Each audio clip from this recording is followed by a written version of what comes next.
Hi dear friends and subscribers, welcome back to the Cricket Happening Show today.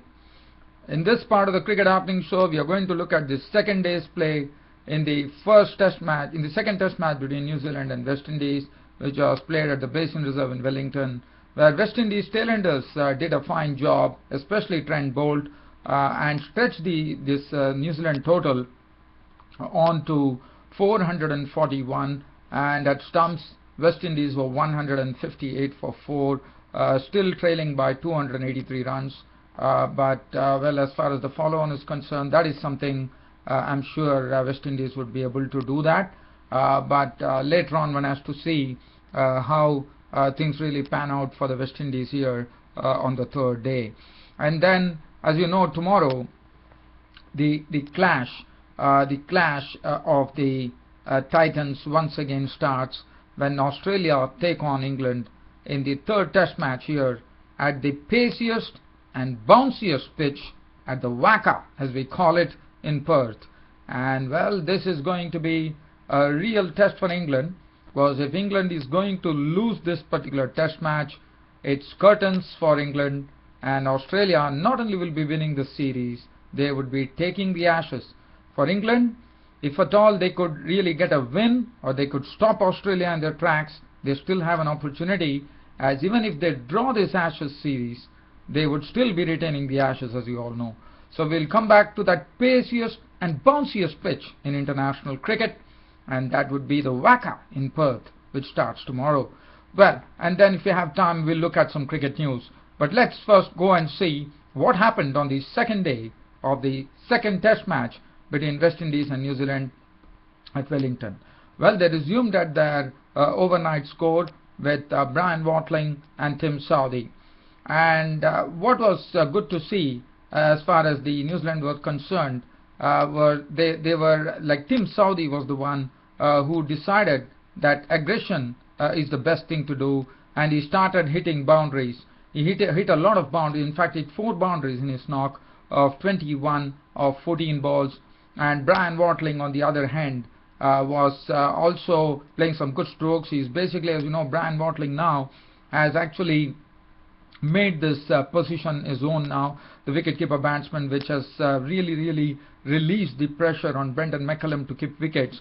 And Brian Watling, let me tell you, he has been very consistent. If you look at his statistics, he has been doing a great job for New Zealand of late. And well, from 307 for 6, the score went on to 334, thanks to Tim Southee swinging his bat and hitting some good strokes. But later on, what one saw was that Tim Southee went out swinging as he tried to hoik a ball from Sammy, and Bravo took the catch. He was gone for 21 of 14 balls with 4 fours, which made the score 334 for 7. Ish Sodhi joined Watling, and you know, Ish Sodhi has already shown in the past, in whatever few test matches he has played, that he definitely has the batting potential to stay at the wicket, and you can't call him a rabbit with the bat, because he's easily capable of producing 40 odd runs, and he also has a maiden 50 to his credit as far as test matches are concerned. So he and Brian Watling, well, as you know, he's the person who actually grafted to 8 runs of 47 balls the previous day, and today it was a Watling who was really, I would also say, the New Zealand bowlers, the West Indies bowlers were also a bit guilty of bowling too short and too wide. And Brian Watling, who is very strong on the offside, and especially square on the offside, is pretty strong, and he really carved some brilliant boundaries through the offside. And well, as far as if you look at the Brian Watling's wagon wheel, he has all strokes all around the wicket. He is able to do well against the spinners, and you know, whether it is behind the wicket or in front of the wicket, whether it is an on drive, off drive, or it is through the point region, or it is on the onside, he kept on getting runs on all sides of the wicket. And he was along with Ish Sodhi.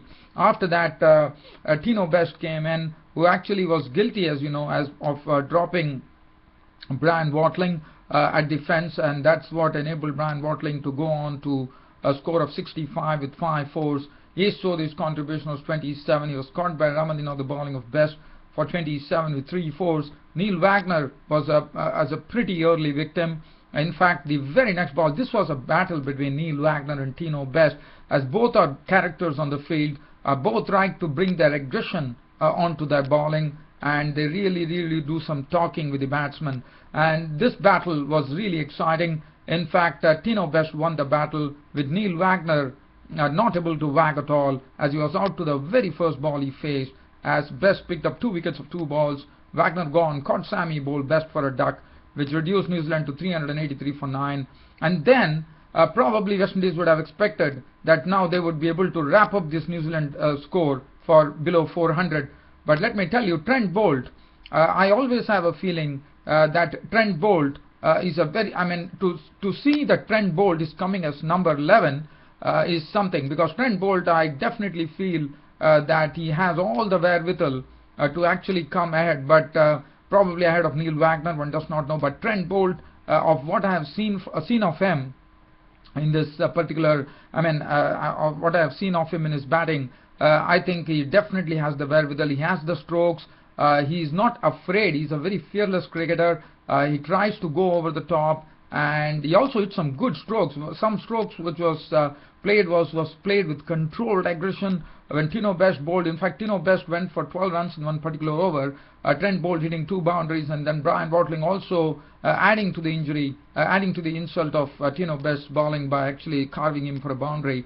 But Trent Boult, what was good to see was his controlled aggression, allowing the ball to come onto the back, and the last moment, just putting it away through the offside for a boundary. He also hit some very good strokes down the ground too. He smote 2 sixes of the bowling of Shane Shillingford as he came down the wicket and thrashed him for 6s.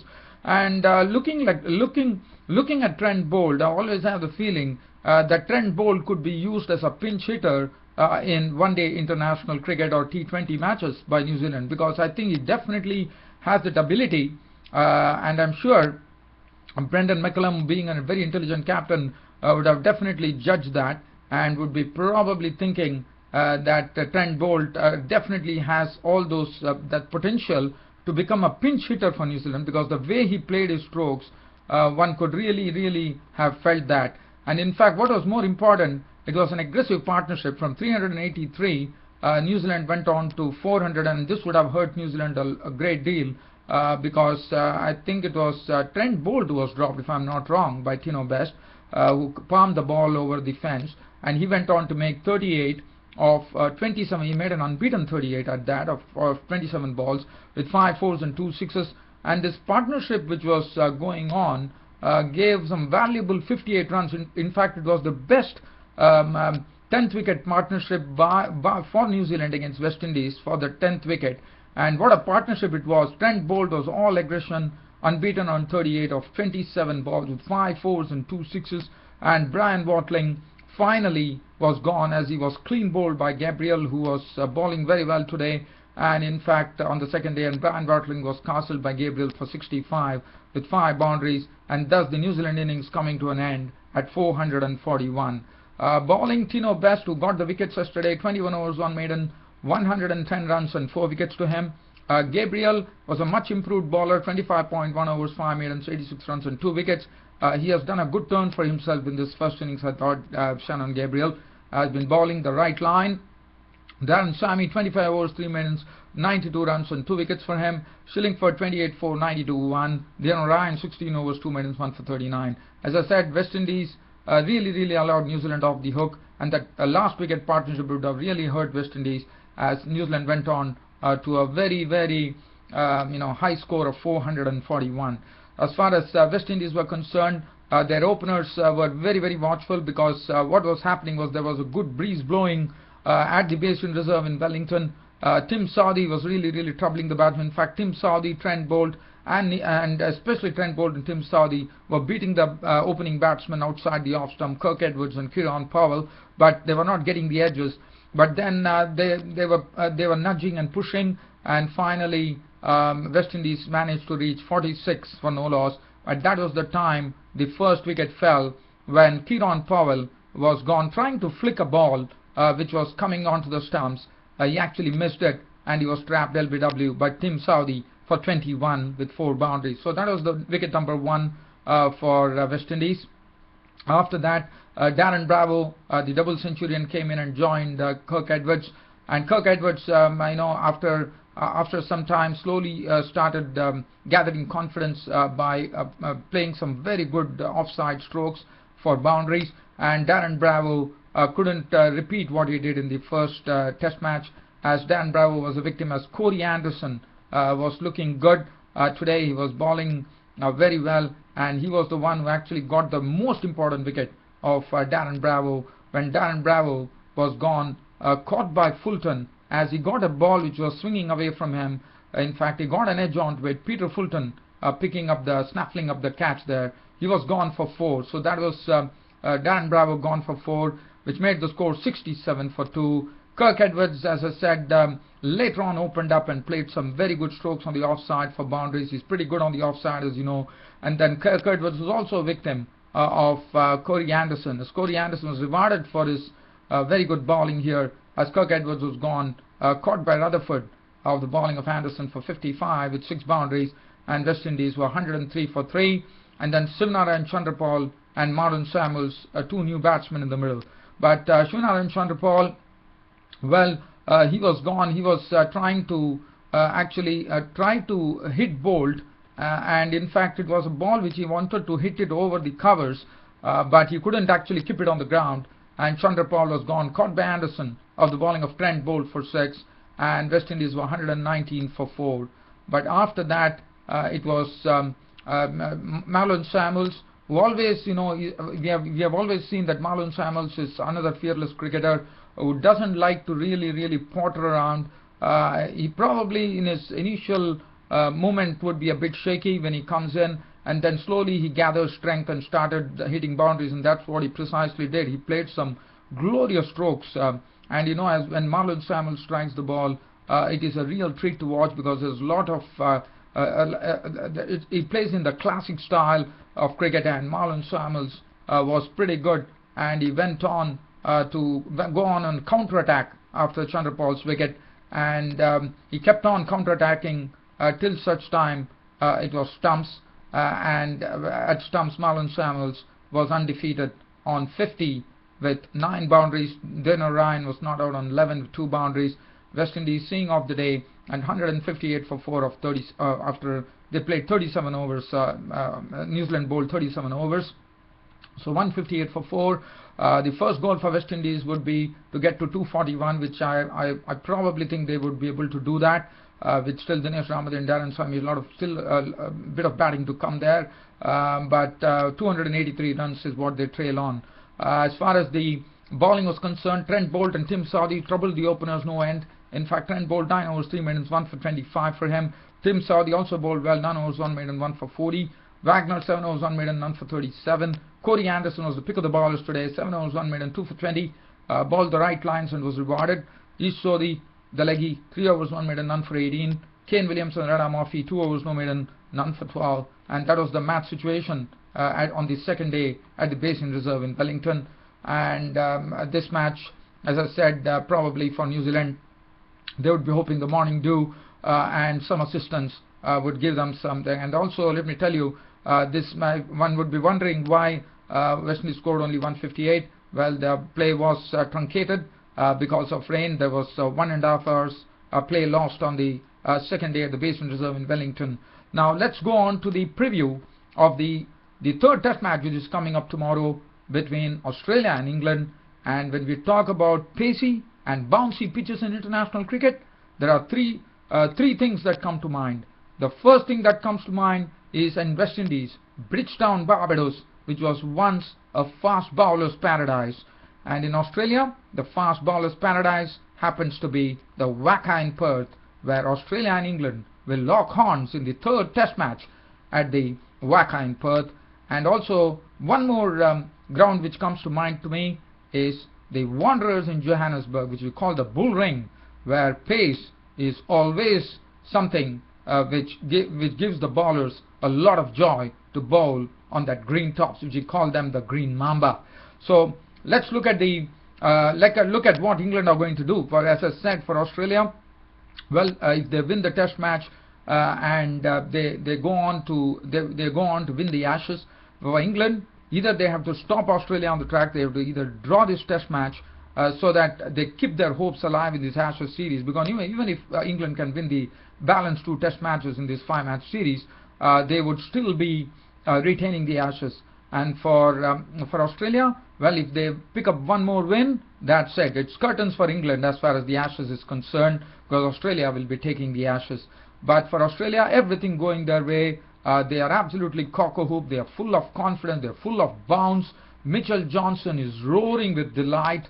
Bowling, as I said, he might be. He will definitely. I have a feeling that he will be eyeing the record of his fellow countrymen, who in the past has taken probably 40 odd wickets or 35 odd wickets. Two bowlers which comes to mind to me is Teddy Alderman, was a wonderful bowler, and Rodney Hogg, who was also a wonderful bowler. And these 2 bowlers come to mind, and Mitchell Johnson would probably be thinking that he could do a repeat of what they did.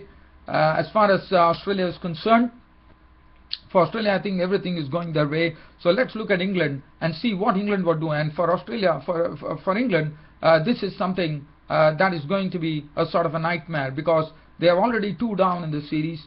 WACA ground is very, very pacey, it's bouncy, so it's added ammunition for the Australian bowlers, with Mitchell Johnson, Peter Siddle absolutely suited to this type of track, and then they also have Shane Watson to go to, and Ryan Harris, who could forget Ryan Harris. So they have a very, very lethal combination, according to me.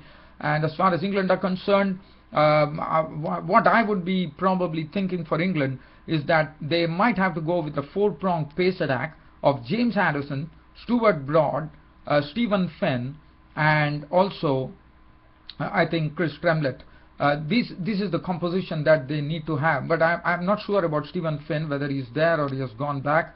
I have my own doubts, so probably Chris Tremlett could be given an opportunity. Because England, because this is going to be a pitch which is going to give pace and bounce. So when we talk about pace and bounce, well, we'll see some catches flying in the slips. The slips have to be pretty sharp in their reflexes to take on the catches. And not only that, and because of the bounce, it will not only help the pacers, it will also help the spinners, especially Graham Swan is radar off spin, Nathan Lyon with his radar off spin. So, but what is going to be very important, as I said, is how England are going to deal with the pace and bounce of Mitchell Johnson, when Mitchell Johnson, Peter Siddle and Ryan Harris would be hurling the ball. As far as England is concerned, whether Tim Bresnan will make a return, that is another thing which is left to question.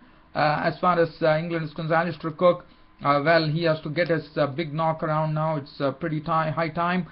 He was pretty silly in his first test, in his second test effort, as he failed in both innings. Michael Carberry looked impressive. Joe Root, we all know Joe Root, Kevin Peterson, Ian Bell, they looked well in patches. Ben Stokes, the all-rounder, probably gets an opportunity, but as I said, it is going to be a real test for the English batsmen against the Australian pace. And likewise, Australia will also have something that they would have to be pretty careful about, and their batting will also be examined. But one thing in Australia's favour is that they are very, very well aware of how the pace and bounce will really suit them, in the sense they know, since they have been bred on these pitches, Australia are worthy competitors, and also they are great contestants, and Australia know what to expect. But still, there will be something, I would say, there would still be some stiff examination of all the batsmen here at the WACA pitch in Perth. And then, as you know, for Australia, well, things have been going well, so I'm not going to really go into any of those details.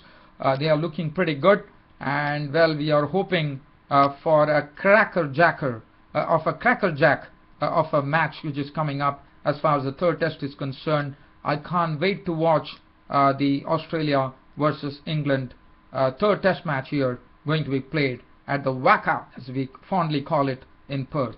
That's known as the Western Australian Cricket Association ground in Perth. Well, dear fans, friends, subscribers, on this note I would like to end, but before that let me see whether any cricket news is there so that I can just throw it out to you. As far as the cricket news is concerned, I have one news which is coming in, is Gale and Pollard, as you know, are not playing in the test matches against New Zealand, and they have some bad news here with Gale and Pollard would be out of the one-day series against New Zealand due to injury, which is not good news. And the other thing is that the one-day international series between Pakistan and Sri Lanka, which is going to be played in the United Arab Emirates, in that particular series, Pakistan have decided that they have decided to give Shahjeel Khan, who was impressive in the first T20 match with Pakistan, won.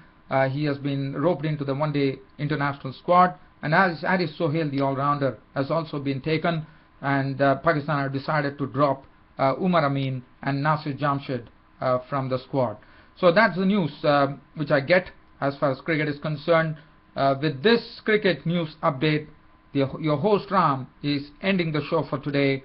But yes, you will definitely see me with a full cricket report, not a full cricket report, probably a cricket summary on both these matches. One would be the third day's play in the second test match of the Basin Reserve in Wellington between New Zealand and West Indies, and also at the WACA in Perth, where the first day between Australia and England would be taking place. Until then, it's goodbye today. Thank you.